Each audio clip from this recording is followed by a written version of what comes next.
the 90s, and I've always had a love for North Jackson, and just the people, the quality of people, and the people that are God-loving people that have studied so much and that know so much. And then I look out there, then I wonder why that I'm the one that's up here teaching. It's kind of hard for me to figure out why. And you might think the same thing in just a little bit, but what I want to talk about today is I'm going to kind of treat it like I taught high school for many years. That's what I was mostly taught, was in high school. So I'm going to try to treat y'all like I did, when I taught in high school. Hope that's okay. I mean, I try to get across one point. If I can get across one point, it's been worth it. That's all that, well, maybe all that I can remember sometimes, and all the teenagers can remember, but just one good point. And we're talking about one word. I think what Daniel did, on the board here, he writes in all kinds of different kind of crazy letters of what the word means. I don't know Greek or Hebrew, and, I don't know it at all, so we're not going to do it that way. But what I'm going to do, like I say, try to do it like I would a high school class. And I'm going to try to teach you something without you knowing I'm teaching you something first. Now, I got a story or so to tell you, but hopefully it'll make sense as time goes on. And since I had up here, I can talk about myself a little bit, right? I want to tell you about my experience I've had over the past week. Been a pretty good experience. And Will already knows what it is, so he's closing his eyes and gritting his teeth, because he knows what the story is. Last week, well, I actually started a little bit before that. I saw an advertisement about people needing extras to be on the show Young Rock. You ever heard of Young Rock? Some of you may not have heard about Dwayne Johnson. He is the Rock, and he's a wrestler, professional wrestler. The ones that are fake. There's nothing real about it. And so he goes throughout his life, as a kid, 10-year-old or so, then he goes like 15-year-old, and he gets a little bit older. And it kind of chronicles his life as a professional wrestler. So I thought, you know what, that sounds kind of neat to be in the background. They're looking for referees. That'd be kind of neat. Okay, well, I think I could do that. So I filled out the application, I sent it in, and then sometime later, I got a phone call from a 314 area code, and I'm not answering that. Spam, I'm not going to answer it. And then right after, I got a text that says, call Young Rock Casting. Okay. So I went ahead and I called Young Rock Casting, and they said, we don't need a referee, we need a wrestler. And I said, well, you don't understand, I'm old and I'm fat. And they said, you're perfect. Okay, all right, I'm ready for it. And so we went, I spent the past 2 days filming Young Rock as a wrestler. And very, very interesting things you learned with that. And I don't know how many of you know anything about Memphis wrestling. I look around there, some of the people are just, a lot of young people here. They were born a long time after the heyday of Memphis wrestling. But those of you that may be older may recognize some of the names that are in that. And Monday when we went, of course, make a COVID test every week. I had to go before when I got dressed. They had to make me a COVID test, and then whenever I got the next in line was for this week, I had to go Monday to COVID test as well. Had to get a car worked on, so Don and I, we went to Memphis, we dropped the car off, and we got an Uber to go get COVID tested, which was at Graceland. And on our way up there, we started talking to this Uber driver, and we started telling him what was going on about Young Rock, and he got excited. We started naming names. We started naming names back and forth of people from the 80s that were wrestlers. Now here's why I need some participation here. Can any of y'all name any Memphis wrestlers? Jerry Lawler, that's the first one everyone thinks of. Jerry Lawler. Bill Dundee's the second one everyone thinks of. And that's who I wanted to be when I was a kid. When I was a kid, I would get something stuff up my sleeves here, and I'd sit like that. I got a picture made. I remember, I don't know where the picture is now, but it'd be great to have that picture. I act like I thought I was Bill Dundee. And then other people, who? Randy Savage. Dwayne Johnson's dad, Rocky. Rocky. Okay, now Rocky was on the television show. Rocky's there. Randy Macho Man Savage is standing right beside me today. Not the real one. The character was right there. Coco Beware. I forgot about him at the Uber driver. I said, what about Coco Beware? Like, oh yeah, from Union City. Doug and Eddie Gilbert. Phil Hickerson. Where's some others? Come on, the young ones won't know this. I know the young ones won't have any idea who we're talking about and can't get excited about it. I was talking to Mr. Poston about Jake the Snake. Jake the Snake, y'all remember him? He had a big old snake, an anaconda, and a python, and a cobra. He got the cobra out one time with Randy Macho Man Savage. He let it bite him. I mean, it was clawing on his arm. Of course, I don't think it had any fangs, or they didn't know that then, but it just looked like it was just gnawing on his arm. But people all around were hooping and hollering, and people were getting so excited. Playboy Frazier, Phil Hickerson, I mentioned him already. He's from the Tresman Atwood area. It's from my area. Tojo Yamamoto. I can't remember Tojo Yamamoto. Our Kamala. I always get it mixed up. Kamala. I want to say Camilla, but it's Kamala.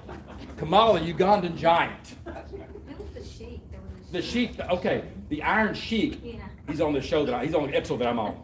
The Iron Sheik gets get into a fight, and they find out he's Iranian or something. So that's part of the. I can't spoil that. By the way, I can't show. I got a few pictures. I can't post online. I'll do that later to brag on myself here. But I can't post any pictures. But I got a few pictures. Everybody wants to see any here. Okay, but and they had an audience there today. And I mean, several hundred people there that would get up and start screaming whenever they would do things. Now, here's my question. Why would people get excited? I mean, these names were popular 40 years ago, 30 or 40 years ago, but yet you still remember some of these names. Why will we remember something so silly as a bunch of grown men up there faking and acting like they're fighting each other? Well, why? I mean, it's not because we like the violence, I don't think. I hope not.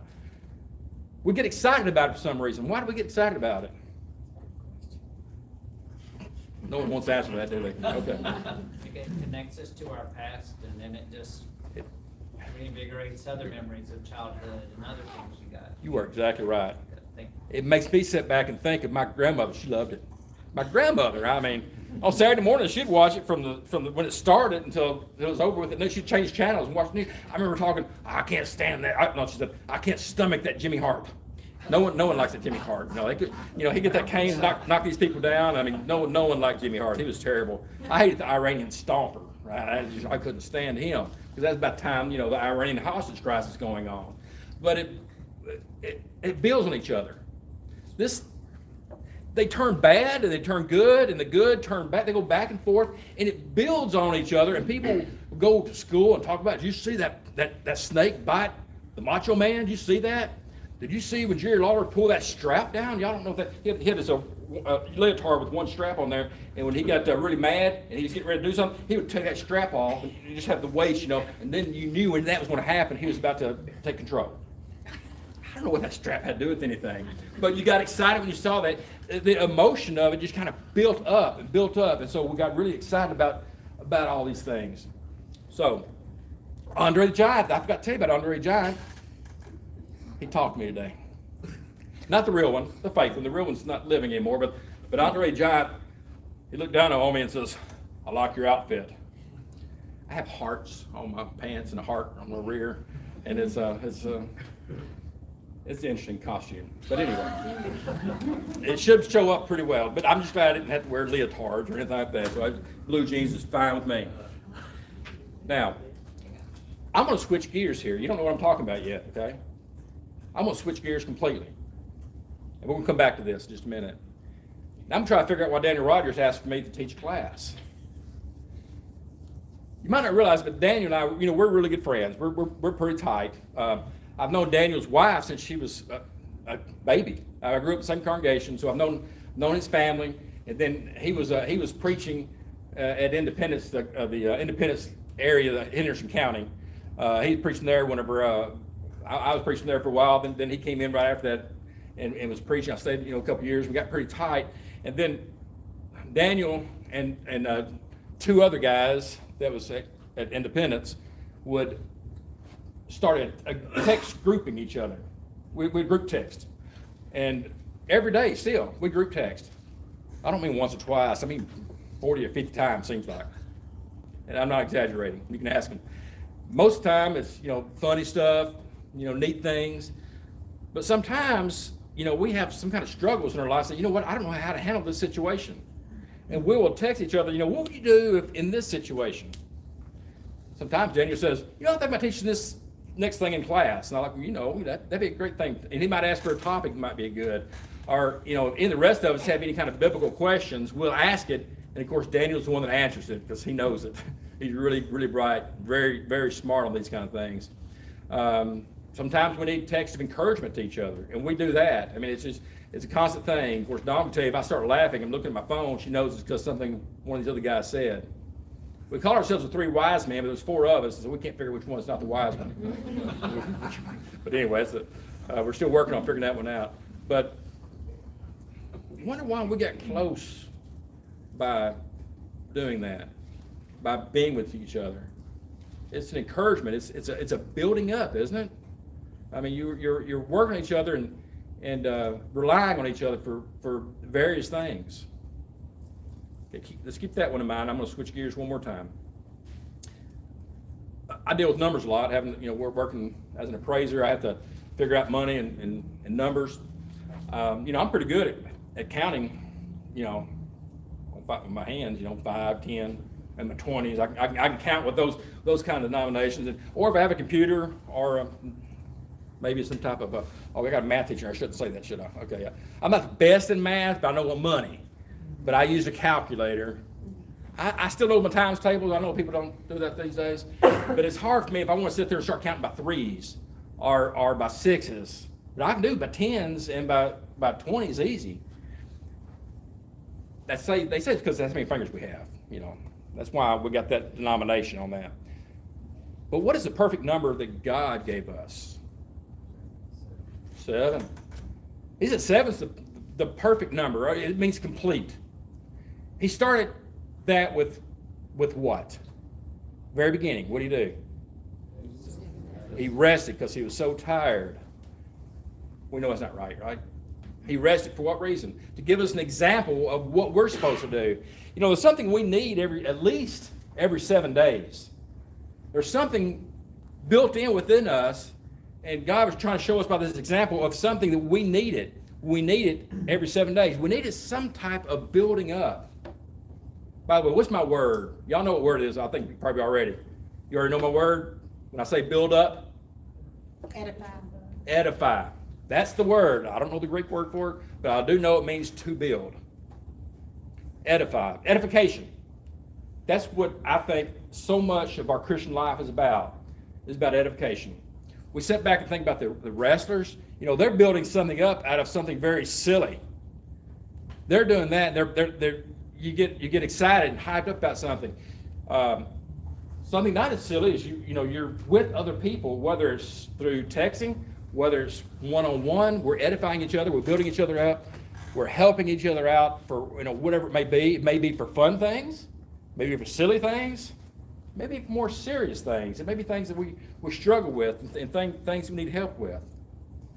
So God in his wisdom has that every 7 days for us to come together to build up. And it's not just to build up, a personal relationship with each other, but it's to build up our relationship with God. When we come together to worship, a part of it is studying. We should be studying every day.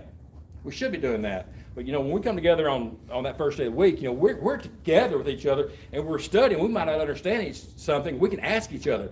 We can build off each other and we can learn from each other. And that's part of the edification process. And when we're doing that, we're not only building a relationship with each other, we're building a relationship with God.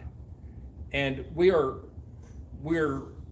helping each other to build that relationship, to know how to live and to know what God would want. We come together to sing. And I think that's a wonderful thing. I mean, music is so important in our lives. I imagine everyone here today has probably heard some kind of music or heard some kind of song or probably sang a song. Well, we sang some songs in there, I know. But even if it wasn't for that, before that, some kind of song came on. And songs does something with our minds. It helps us to be able to focus in on certain things. It helps us, just the actual singing part itself, when the oxygen keeps going in your lungs, oxygen makes you feel better. You're breathing it in, and so you're putting that force out. And if you're not in the mode of wanting to worship, whenever you start singing, it gets you that way, and it helps you to be in that situation. I can't help but think about an article that I read in the Rolling Stones magazine. I've only read one article on Rolling Stones. I don't know much about the magazine itself, but I did read one article because I knew the person that was talking about. Many of y'all probably know Valerie June. Some of y'all do, some of you don't. Well, she grew up here at this congregation. Her mom, Kay, she still attends here, but Valerie June has made it really big in the music industry. She's matter of fact, last year she was nominated for a Grammy, and I know she was here a few weeks ago, and so it's good to see her here. But I remember her talking about in the article what developed her music. She said that she went to church in East Jackson, and when she went to church in East Jackson, she learned to sing with soul and with emotion, and they could really get into the singing with the feelings that they had. And then she said that she started going to another church. She was talking about the North Jackson Church, and you imagine North Jackson being talked about in Rolling Stones magazine? It wasn't my name, by the way.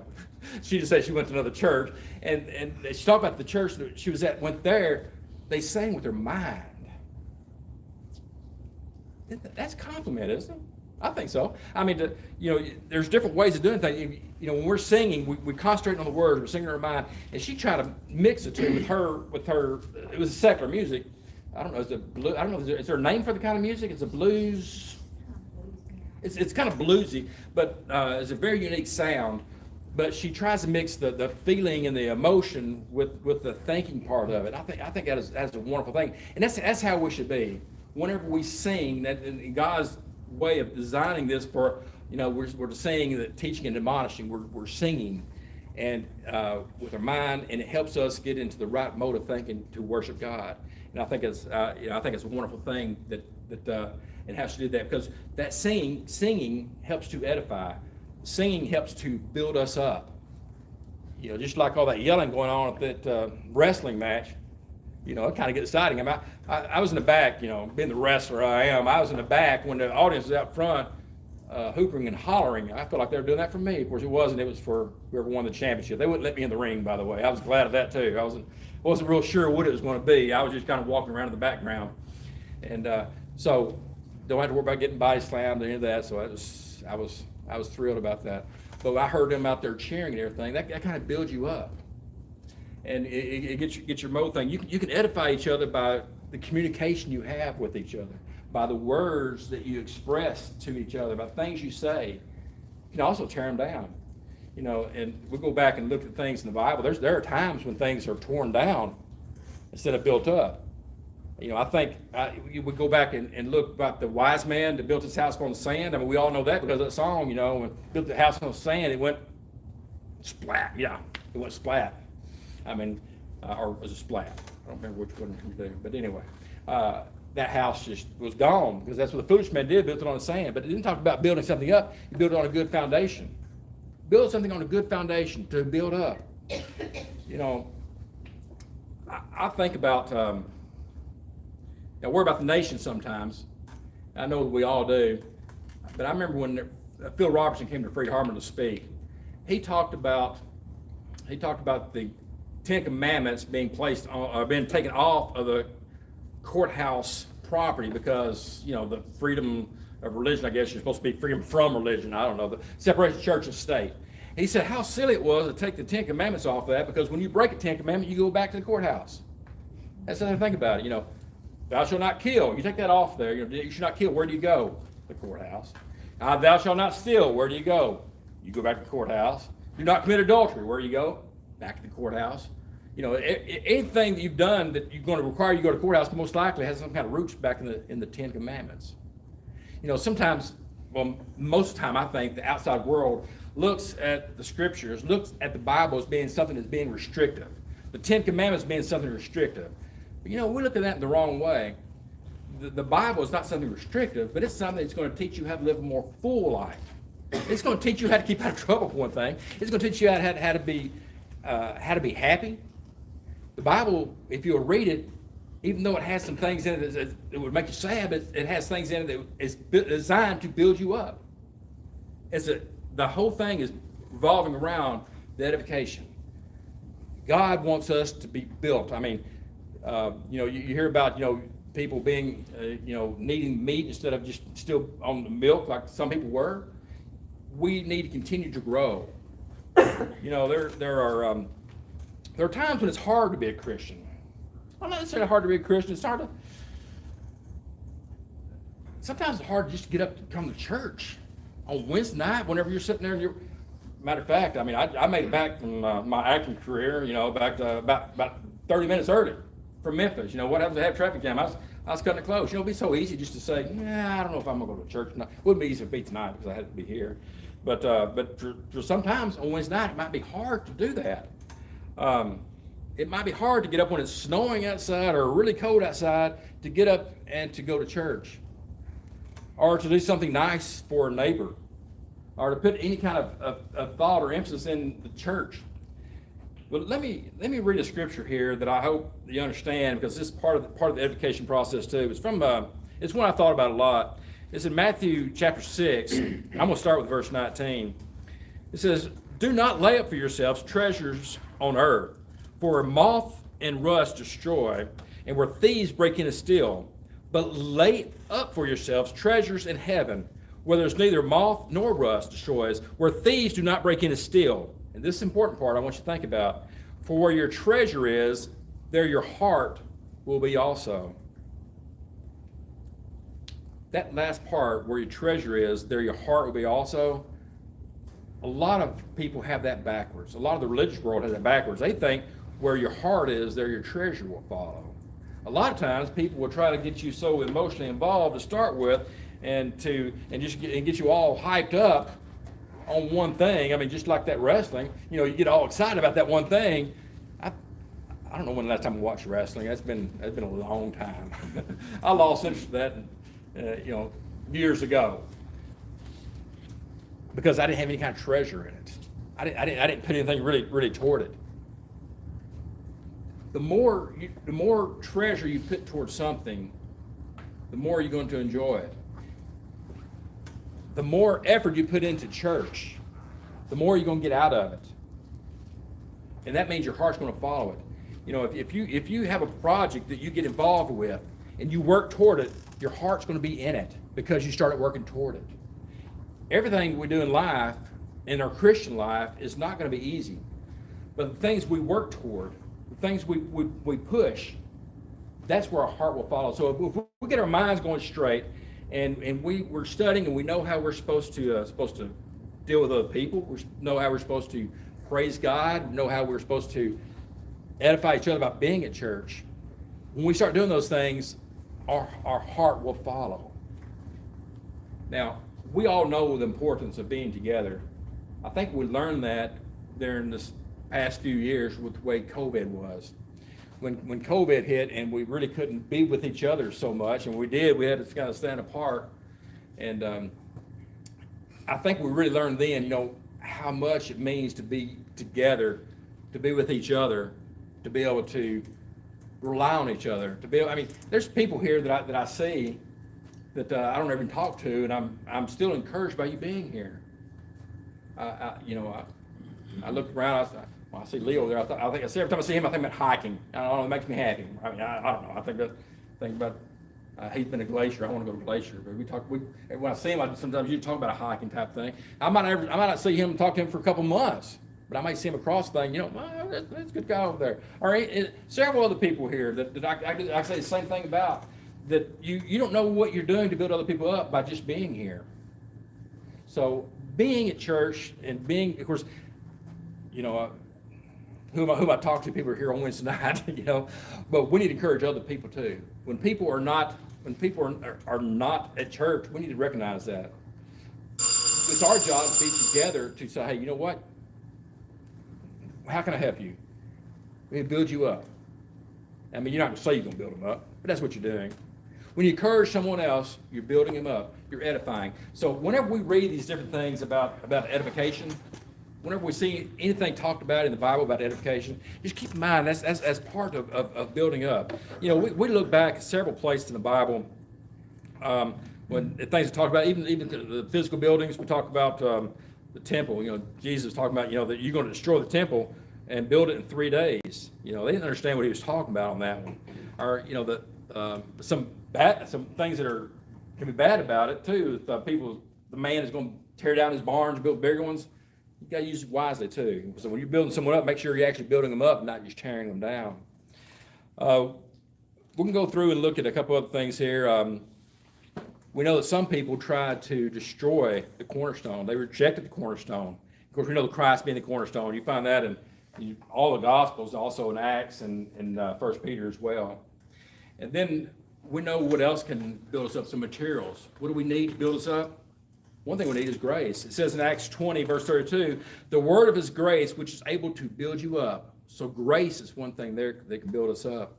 Romans 14:19 says, therefore, let us pursue the things which make for peace and the things by which we may edify another. So just being at peace with each other, not be grumbling and not be fighting with each other, and to have unity with each other, and to, be with, I'm gonna stop talking about wrestling. I keep thinking about wrestling on this. Okay, I'll go ahead and do it anyway. I think about all the people that are against. At one time, they didn't care about Rock until he turned bad, and they were all against him. They were unified together against The Rock. What we need to be is have our minds together. We need to have our minds in unity toward defeating Satan. We need to have our minds together for praising God. We're building each other up in that way. Romans 15:2 says, let each of us please his neighbor for his good, leading to edification. So we're good to each other. Neighbors who are around, being good to them builds edification. In 1 Corinthians 3:9, God says, Jesus says, you are God's building. So if you want to know about building up, we as Christians, we are God's building. We are the ones to edify. 1 Corinthians 8, verse 1, knowledge puffs up, love edifies. How are we going to build each other up? Loving each other, being kind to one another, helping each other. I mean, there's so many different ways we can build each other up. And you might not know what little things we do that could help other people. 1 Corinthians 14:12 says, even so you, since you are zealous for spiritual gifts, let it be for edification of the church that you seek to excel. And this last one, and I think we finish up this. Ephesians 4:29 says, let no corrupt word proceed out of your mouth, but what is good and necessary for edification, that it may impart grace to the hearers. I appreciate y'all listening and let me tell my stories. And if y'all ever need anything, just let me know, and I appreciate your attention.